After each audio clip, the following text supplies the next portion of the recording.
My name is Isiah Ferguson. I'm an undrafted wide receiver for the St. Louis Rams, 2015 NFL Draft Class. I live in Mount Vernon, New York, but I'm originally from New Rochelle, New York. I mean City Park, you know. But as far as working-wise, I work for the St. Louis Rams. I'm a professional football player, and now I'm on floor. I mean, that's just where I'm from. I rep every part of that. A little light working, like a couple miles around the sidewalks and all that. Just a little bit, probably like 2 miles in. Something light, nothing crazy. Just part of the routine, that's it. It's another day in the office, man. Let me see what it is. Another day in the office, man. That's what we do. So me and Coach was talking, right? And I ain't proud of it, but I just like to keep it 100. I'm a high school dropout.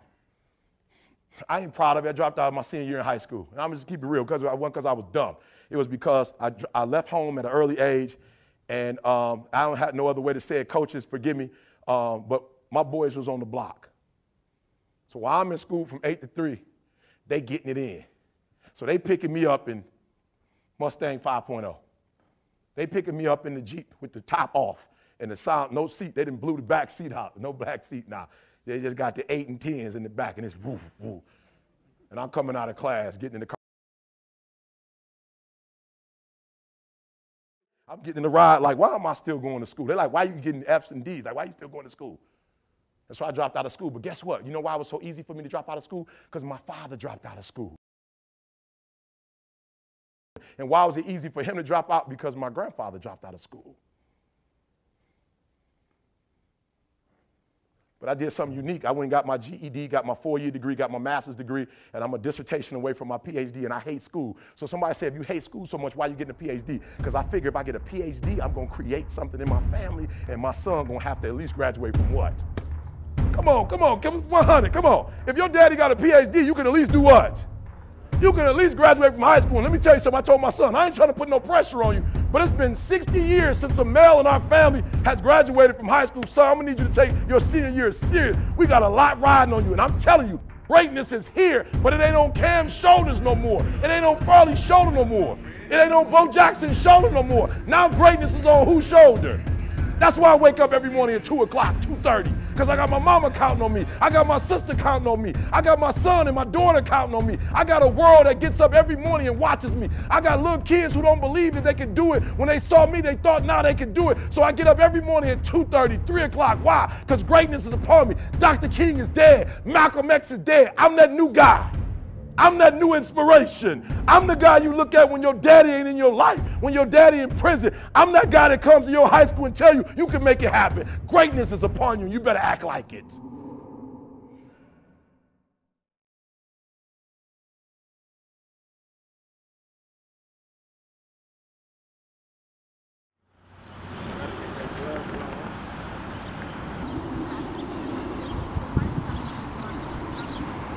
Another day in the office, baby.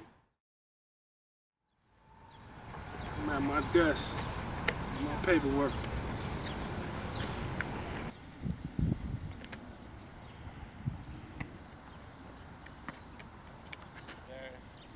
I go to get fast in Mount Vernon, but your team is in that way, bro? True, it is and everything. 8 high school. Yeah. They don't even do them in college anymore. They just one, right?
don't know what that dream is that you have. I don't care how disappointing it might have been as you've been working toward that dream. That dream that you're holding in your mind, that it's possible. That some of you already know that it's hard. It's not easy. It's hard changing your life. That in the process of working on your dreams, you are going to incur a lot of disappointment, a lot of failure, a lot of pain. There are moments when you're going to doubt yourself and say, God, why is this happening to me? I'm just trying to take care of my children and my mother. I'm not trying to steal or rob from anybody. How did this have to happen to me? For those of you that have experienced some hardships, don't give up on your dream. There are rough times are going to come, but they have not come to stay.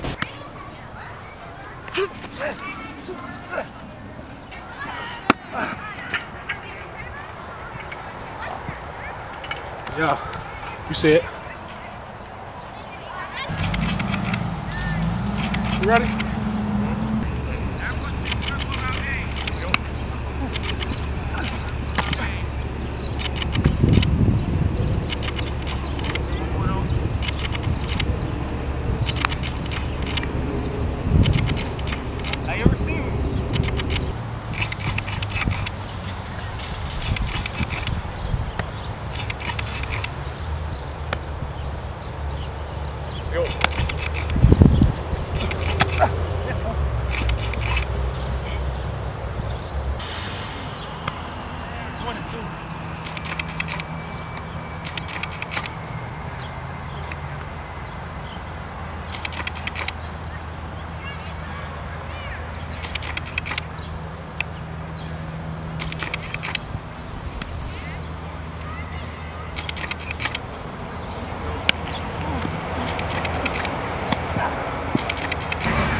Let's go. There you go. Come on, man. We working out here, man. You work hard, you can talk your shit. I'm doing this thing at the highest level, man. That's what we do. I've been doing this for years, man. It's light work. Because right here on our field, we have a professional football player. I play wide receiver for the St. Louis Rams. You know, I just wanted to come speak to you guys for a second, let you know you're doing a good job out here, you know, as far as the summer camp and stuff goes.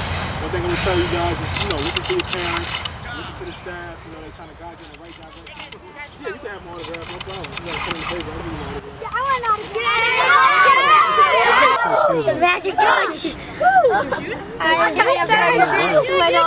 Oh my God, I'm so happy. We gotta bring it up one time. Everybody put their hand in. Everybody gotta put their hand in. All work on three, okay? 1, 2, 3. Thank you. Thank you. You know, and just as far as my childhood goes, man, it's been rough. Like, you know, living shelter to shelter with my mom and stuff like that. It's just, but at the end of the day, as a little kid, being in all them rough places, you know, seeing all the, and where I'm from, City Park, around that time, you know, my household was like the household to be. My friends, you know, they had a more stable household. My household was like a lot of people would be in and out the house, you know, so I seen a lot as a kid, like, you feel me, as far as like, you know, a lot of trafficking wise, and I mean, I feel like it kind of traumatized me in a way a little bit, like, you feel me, but, you know, when I think about it all, I wouldn't be in a position I'm in now if I didn't go through them things. That's where it started at for me. City Park, man. Can't make this up, man. I mean, it was like a dark cloud over this place, man. It's beautiful out here now, though. Like, I know back in the day we used to play football right here on the concrete, two-hand touch, sometimes even tackle that. You know what I'm saying? And while we was out here playing football, it would be like the older guys and stuff, they would be under the building, you know, like dicing, you know, doing what they do to survive out here, like, you feel me? So, growing up as a kid, we played sports, but at the same time, the people we looked up to was under this building. So we, as far as, you know, options and stuff, you know, becoming older, you know, trying to venture out, the guys we looked up to wasn't really doing so much. Like, so it was like we was kind of destined to eventually, you know, be under them buildings. But at the same time with me, like, I just wanted to stick with this football thing because this is what I did since I was a kid. I know one of the memories I had right here, this is around the time I broke my arm. I think it was the championship game. We was going hard too. I had my cast on, it was stinking, like, you know, but at the end of the day, I was still, you know, playing the game I love. And I remember over here, like around here, we say Luke, like, you feel me? But I know around the world they use the word Moss. The dude had, you know, backed up or whatever, threw me. I was playing wide receiver, he threw me the ball, I had my cast on. I know my left arm kind of, I couldn't really extend it all the way, but I went up, jumped up with the cast. I remember catching it, and I like tapped my feet and make sure I wasn't dragging my foot. I knew from there that cast had to be some type of good luck. Yeah, and this is where I'm from, man. Like, I mean, this is the foundation for everything. Like, this is what motivates me. Like, this is my front window right here, 5 feet. Second window from the top. I mean, I used to look out the window. You know, a lot of things was going on out here, man. A lot of my friends, some of them got front windows too. They used to call them, "Oh, get inside, it's time to go. The street lights is on, the pole lights is on." I was good though. My people ain't called me. I was still having fun, running around. Like, you know, the older dudes. I mean, some of the younger dudes that were still outside.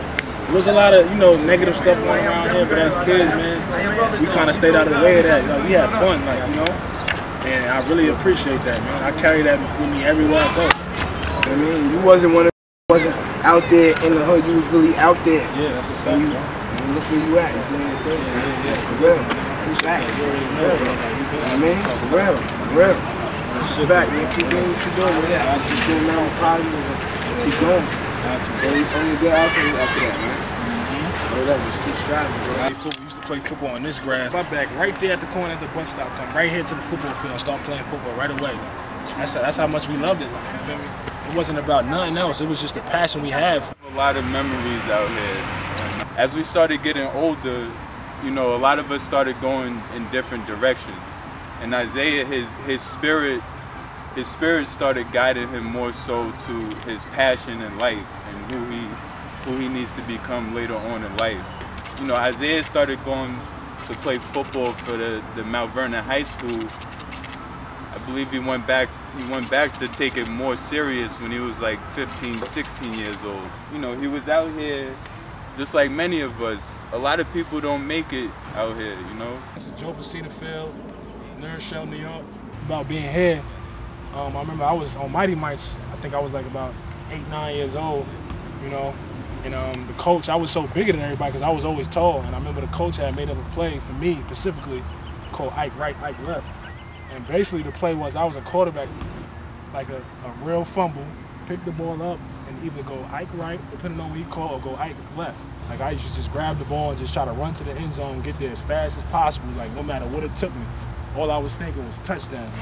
So, yeah, man, I scored a lot of touchdowns on this field. I remember one time, it's even weird to me now that I think about it, I even went to Mount Vernon High School because New Rochelle and Mount Vernon is probably like 15 minutes away from each other, and that was always our cross-town rival. Like, I remember one year, we was playing in the playoffs. I think I was on the T-boats or something like that. It's like a Pee-wee squad here or whatever in the Pop Warner League. And we was playing against Mount Vernon. Like, it was ironic, but we was playing against Mount Vernon. It was the playoffs. This whole area around here was like crowded around. Like, everybody named Mom was out here. It was a Saturday night. And I remember Ike left again, came up, coach called it.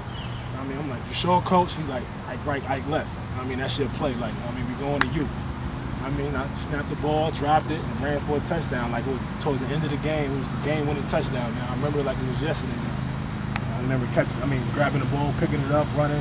Some dude was chasing me behind me. I dove in the end zone. Like, I felt so good, like the crowd was going crazy.